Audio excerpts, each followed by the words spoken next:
চলুন আজ বানাই কলমি শাকের ভাজা। প্রথমেই দিয়ে দিলাম কড়াইতে বেশ কিছুটা সর্ষের তেল। তেলটা গরম হয়ে উঠুক। এইবার গরম তেলে ছেড়ে দিলাম দুখানা শুকনো লঙ্কার টুকরো। হয়ে যাক লাল লাল। দিয়ে দেবো 1 চামচে কালো জিরে। শুকনো লঙ্কাটা কিন্তু ভেঙে দেবেন, নাহলে হবে ভারী বিপদ।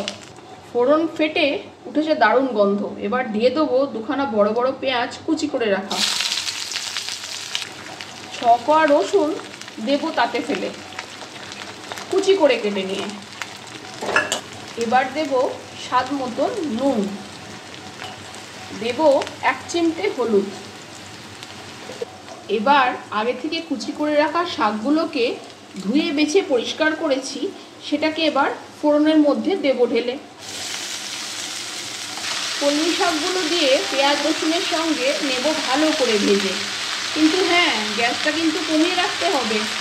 শাকগুলো ভালো করে নেড়ে চেড়ে দেবো একটু ঢেকে। রেডি হয়ে গেল দারুণ স্বাদের কলমি শাকের ভাজা। কলমি শাক কিন্তু দারুণ সুস্বাদু শাক, আর এইভাবে করলে তার টেস্ট 100 গুণ বেশি বেড়ে যাবে।